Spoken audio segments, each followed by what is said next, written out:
Mga kabitlog, may napanood na naman ako sa TikTok. Ito, panoorin nyo. Tingnan nyo ang ginawa sa underwear. Ginupit niya lang ito. Tapos sinuot. Naging crop top na. At ito pa yung isa. Tingnan nyo. Ginupit niya lang sa gitna. Tapos isinuot. Tingnan nyo ang resulta. Wow, ang ganda. Tara, gawin din natin.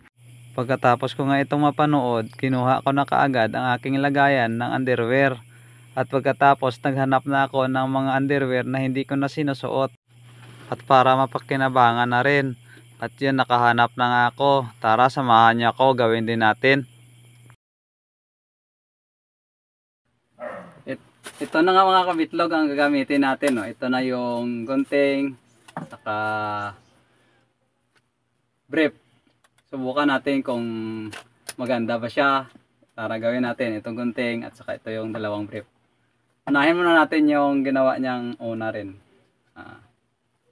Ganito lang daw yun eh. Yun.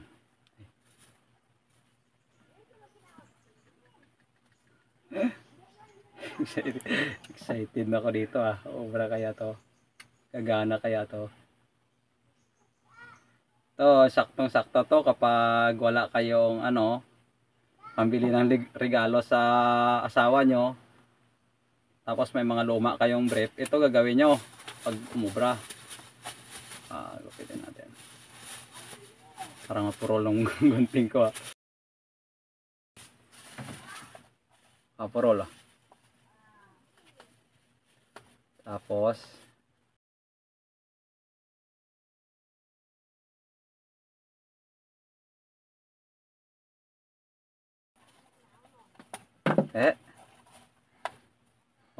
try nga natin. Ito nga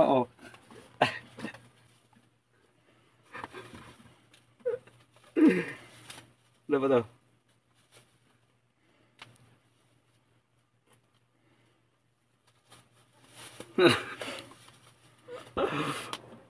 Okay na ba? Okay ba?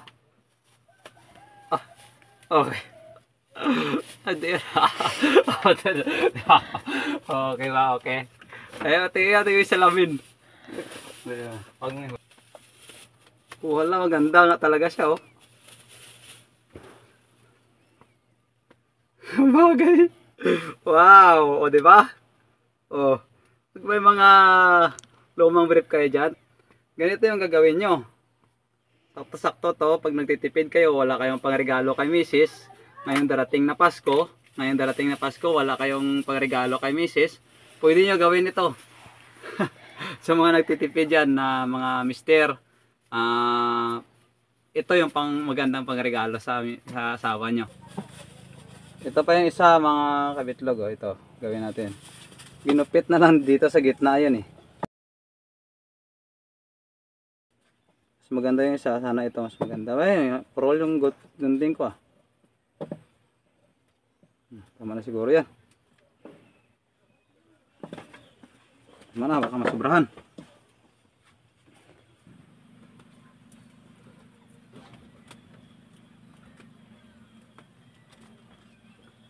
Sino mas maganda? Maliit kasi yung isa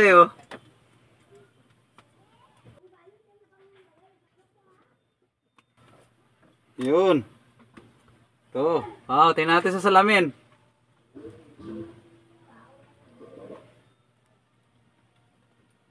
Ayan.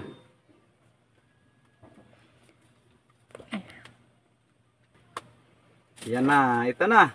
Ito na mga kabitlog. Yan maganda Maganda. Yan maganda ba sa likod? Ito gagawin nyo mga kabitlog kapag may mga luma kayong brief, di nyo na sinusuot. Para pakinabangan, ganito yung gagawin nyo. Legit siya. Totoo siya. Gawin nyo. Ngayon din.